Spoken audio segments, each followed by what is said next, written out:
Hi all, hope you're all doing well. Today we have another DIY video. I've been on a bit of a DIY kick recently.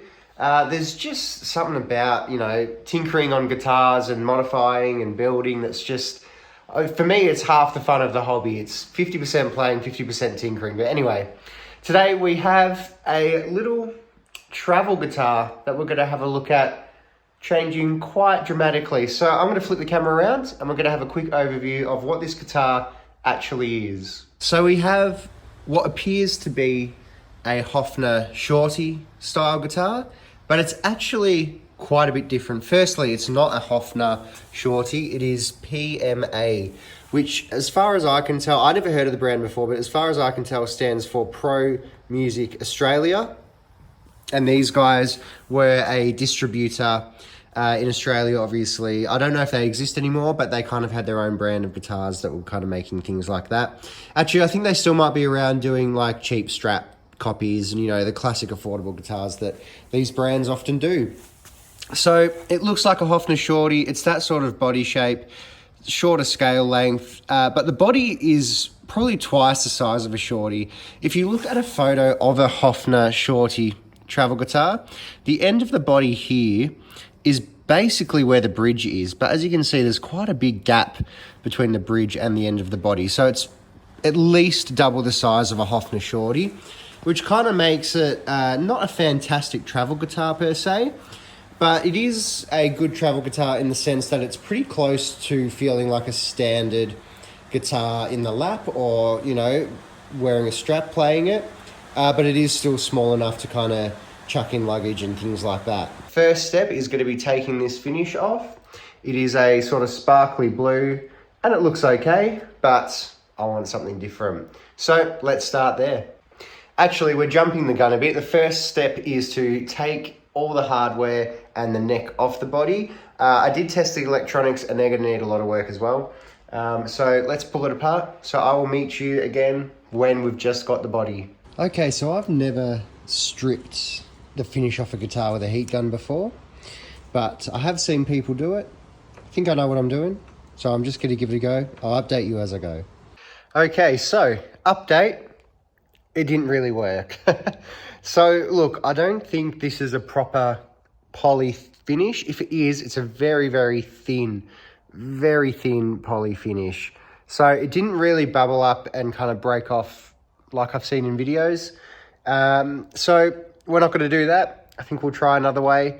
We're going to have to salvage this body now, which is a little bit annoying, but you never know what does and doesn't work until you try. So what I'm going to do is I'm going to put some wood filler in this gap, this sort of very shallow gouge that's been made from trying to take some of the finish off.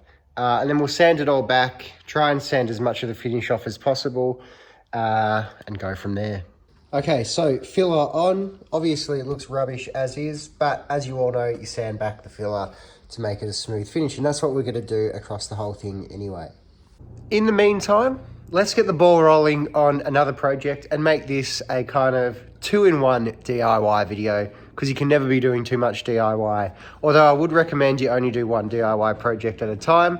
I'm going to start with doing 2 at a time because the paint process is going to take a while.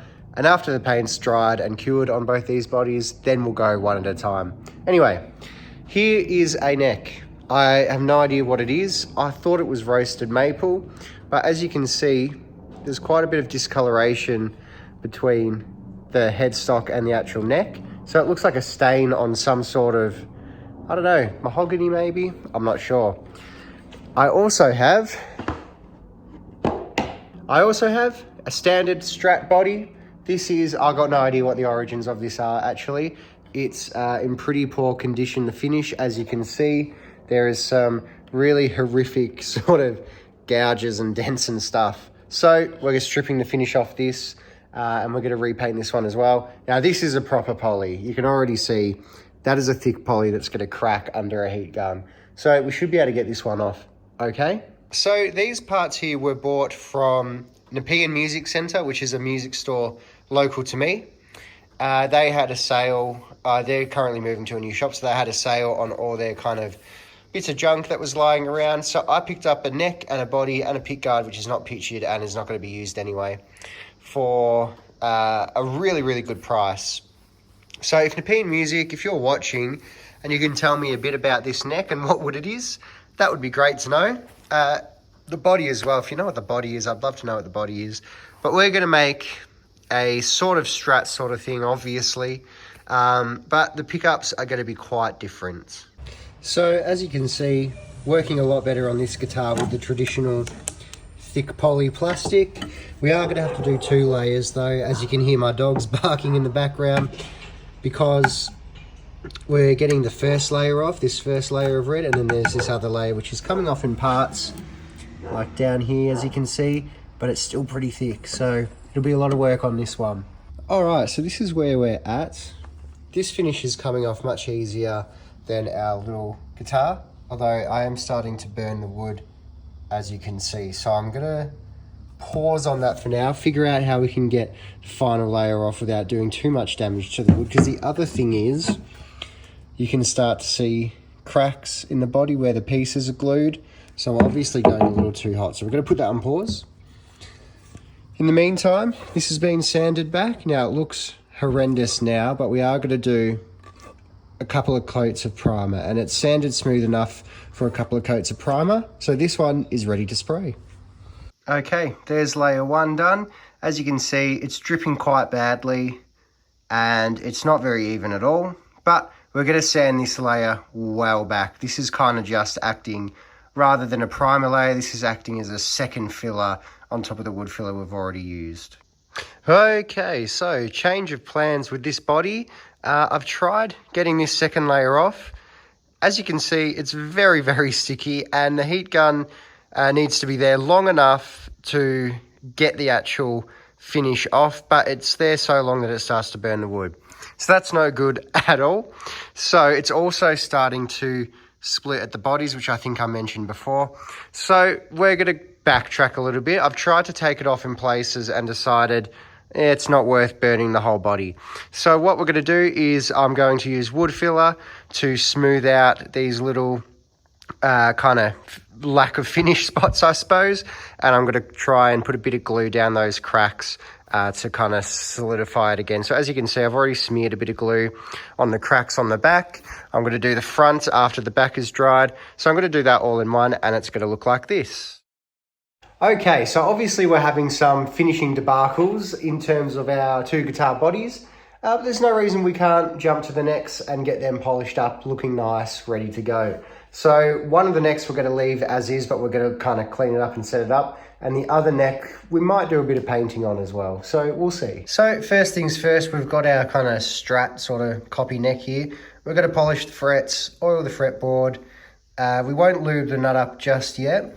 We might do something about finishing the headstock. I'm not sure yet, but first things first, as I drop my bracket, is polish the frets. So if you haven't polished frets before, all you need is a little guide to kind of protect the wood of the fretboard. So I've got these fret sort of guard things here, but you can just use masking tape as well.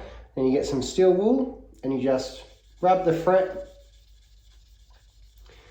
However long you rub the fret is kind of up to you. You don't want to do it, you know, minutes, obviously, but you kind of just rub it until it shines up. Compare it to the fret next to it. So that looks, I mean, these frets are pretty okay as is, but hopefully you can see that first fret is looking a bit shinier than the fret next to it. So there you can see, kind of gives you a better idea of our polished frets and our non-polished frets. So why do we do this? We do this so that string bends and vibrato and things like that just feel a lot nicer when we're doing it on the frets, and it also just kind of helps longevity of the frets as well.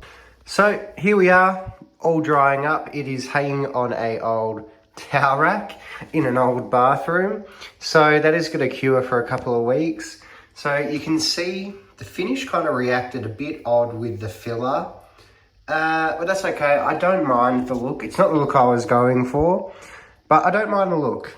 I really don't. I think it looks kind of relict. It reminds me of those old Ibanez relict hollow bodies. I'll put a picture up now so you know what I mean. But it kind of looks cool in that sense. So it's got to cure for a couple of weeks.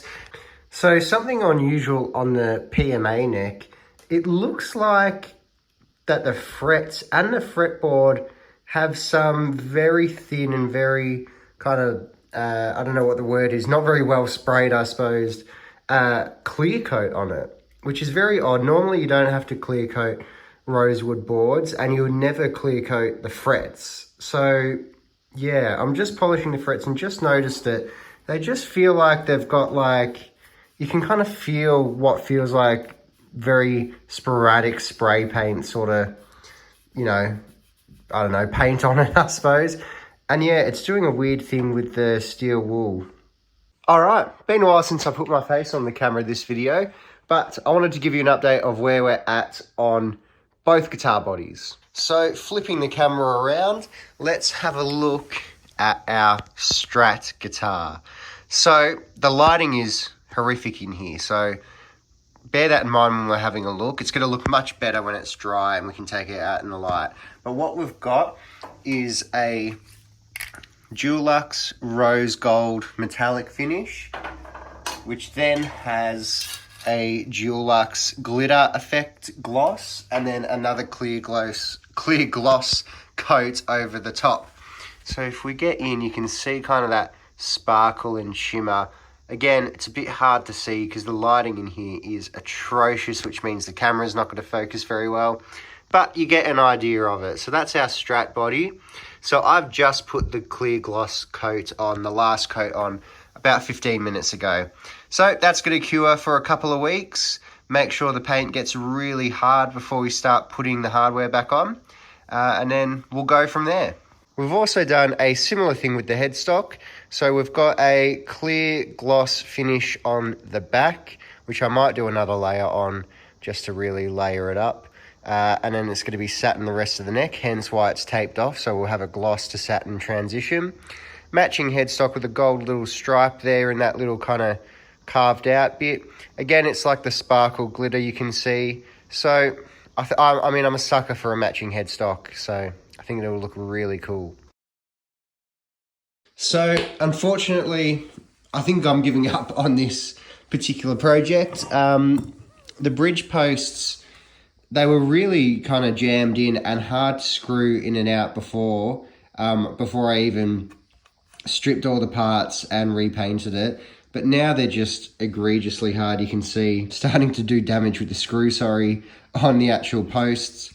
To be honest, I just don't have the time or desire / motivation to finish this body now. Yeah, I think it was a fun little side project. You know, it was never going to be a main gigging guitar, so yeah, kind of lost interest. So unfortunately, that one is looking like, you know, it's going to sit in parts for a while. I might move it on or whatever. But over here, we have our body, which has been finished. I think the paint job is pretty average, but also kind of really characterful at the same time, which I kind of enjoy. I think it's really got a cool vibe about it. And then we've got the neck here. So we've got the logo I use on all my guitars, and serial number, I thought it was 5 and then I thought it was 6, but it's actually the 7th one I've built. So there we go. So next is, under the pile of many things on my desk, I've got a, oh gosh, should have cleaned up. I've got a humbucker pickguard, I've got some Wilkinson tuners, I've got some new electronics and knobs and things like that. So we're on the home stretch now. Let's wire the pickguard up, put all the hardware back on and go from there. I think we're going to start with the tuners. So I will see you when the tuners are on. All right, well, it's nice to have some positives go our way. These tuners look pretty good. They're a bit wonky because I haven't tightened everything up yet, but I think they look really good on there. Got to find some string trees, which I'm sure I'll have in the parts bin, but yeah, happy with that. All right, here's where we're at. The pickguard is wired up. As far as I can tell from my testing with wiring up a temporary output jack and testing it with a screwdriver, just tapping the pickups, the wiring seems to be working as it should. So we've got a volume, and then we've got a traditional tone pot, and then a bass roll-off pot. So kind of like the G&L passive treble and bass tone circuit, I think they call it. So just something a bit different and unique with the unique pickups. What I have discovered is we're going to have to shave the pick guard back quite a bit here to fit with the bridge. But I think it looks really nice. I mean, you can kind of get a vibe for it there. I'm excited to hear how this sounds when it's done. Here's the wiring if you're interested. I mean, it looks like an absolute mess at the moment because I am a very messy person when it comes to wiring. As long as it does the job, I'm happy with that.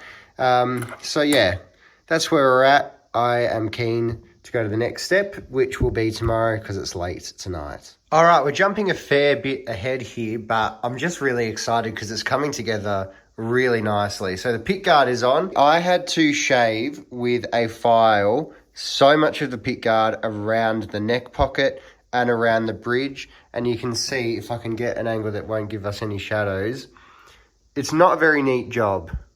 Yeah, that's on me.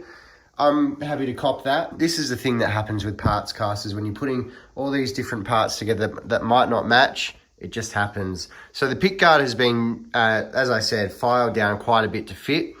But neck is on. I'm going to sit it down here for a sec. Neck is on. Pick guard is on. I just knocked my microphone that's set up for some reason. I think it's looking really good. Let's see if it'll focus. There we go.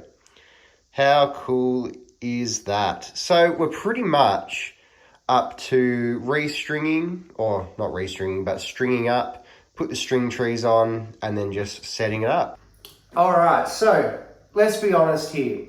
Last time we left off in this video, I wasn't near the complete product really. And a lot of things have changed since that last video I took. Most notably the pickups, you'll notice. So what happened? Well, I got carried away. I got sucked into just enjoying the project and just forgot to film it. Which, you know, if I was a professional YouTuber, that's no good, but, you know, good thing I do this just for a bit of fun. So, what did we change? Well, when I went to test the wiring of our Filtertron and our P90 pickup, which you'll remember was the original idea, it didn't matter which way the pickups were wired, they were always out of phase with each other. So they were either out of phase or just making no sound at all. So I'm not sure what the deal is with that. I'm, you know, a pretty novice electronics guy when it comes to doing it myself. So I'm not sure what the issue was. I guess some pickups just don't gel well together. Luckily, I had a matching Filtertron lying around to match the neck pickup. So now we've got neck Filtertron and bridge Filtertron. So that's obviously changed, and now the wiring's all good and it sounds fantastic. I've also done the GNL passive treble and bass wiring. So we've got a traditional tone control here, and then this one rolls off a bit of bass. So it's quite subtle, but it is a really cool little trick just to cut through the mix a little better. So what else did I have to do? I had to put a little bit of wood to shim the neck just to make the neck line up a bit more, because this neck obviously didn't come with this body, so it didn't quite line up, but now it lines up really well, and you can see the string spacing on either side. I don't know if you'll be able to see it there. On either side of the low and high strings is pretty good now. What else? I don't think there was much else. Oh, I put a shim underneath to change the angle of the neck as well, which is things that you often have to do when you're working with mismatched bodies and necks. But I think it's turned out pretty good. The finish is kind of average. As you can see, there's some pretty significant flaws in the finish, but I think it's a really cool kind of sparkly color. I love the matching headstock. I think I mentioned that before. I love a matching headstock. Sounds fantastic. Wilkinson tuners work an absolute treat. Pickups are sounding good. The only thing I'm going to change is the knobs. I don't really like these knobs. I've got some brown like PRS knobs, which I think I'll switch over to eventually when I can be bothered. Actually, one more thing before we do demo it is this guitar has set up amazingly well. So I like my action kind of medium high, so kind of around 2 mil, just under or just over, depending on the guitar, measuring at the 12th fret. And the one guitar that I seem to not be able to set up like that because it's too well built, which is a good thing, is my PRS SE Custom 24. It just works so much better with a slightly lower action. And this guitar's the same. It's set up so well. The action is beautiful, a little lower than what I usually like, but I can absolutely, I like that just as much. It's not a big deal for me. It's set up super well. It feels just as well set up as my PRS, which is not something I expected at all. Usually with parts casters, you've got to compromise, especially cheaper ones, you tend to compromise a bit on the setup, and this is obviously a very cheap parts caster sort of deal. So I don't know, it's a bit of magic about this guitar and I really like it. So yeah, really happy with how it's turned out. So let's hear how it sounds, yeah? So I'm just going straight into my computer with some amp simulators. Hey, so it's me from the future here. The recording I did straight into GarageBand did not work at all. So I'm just about to record the guitar through this, the Sonic Cake Pocket Master, which is going to do the job and probably a much better job. As you can see, we're in the future, so I've got those brown new PRS knobs I was talking about. So I just wanted to jump in here and say the sound demos are going to be quite different.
So the pickups, I just love. I did not expect to love them so much.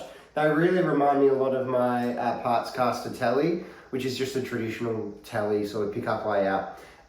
It's like a Tele on steroids. It's a Tele with a whole lot more output essentially, and a little bit darker, but not so dark that they're more like their humbuckers. They definitely feel more single coily than humbucker in its sound, even though they are humbuckers themselves, if that makes sense. I hope I didn't confuse you then.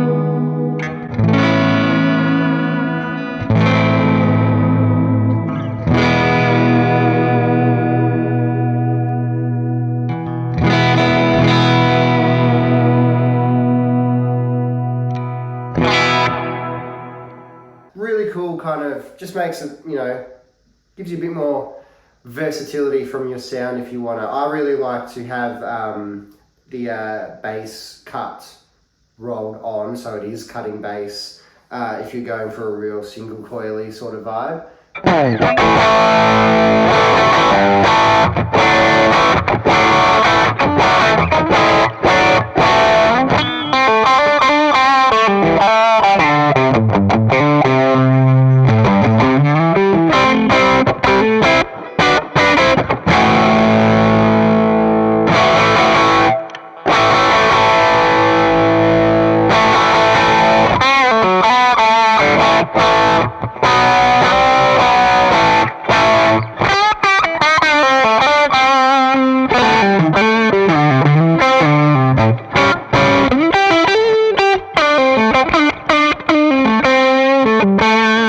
I am surprised how good it sounds. I'm not sure it's going to translate through this particular recording, but you know, through a proper amp, which I just wasn't able to mic up right now, it sounds absolutely unreal. So yeah, I'm really happy with how it's turned out. Obviously the finish is a bit of a letdown. It's not fantastic, but I still think it looks really cool, particularly with that gold sort of and pink matching headstock. Looks the business. Yeah, no, I'm really happy with it. The sound is unreal. The setup is surprising how good it's set up. I think it looks great. Yeah, so overall good experience with this one, especially compared to our travel guitar that was never.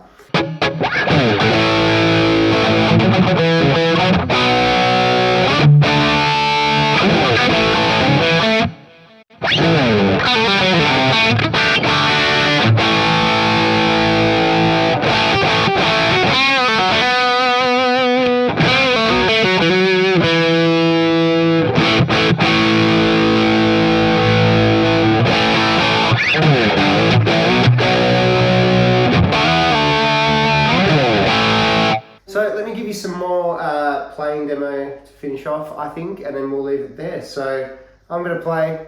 Hope you enjoyed this video. It's probably going to be a long video, so thank you for sticking around if you did. And I'll see you in the next one.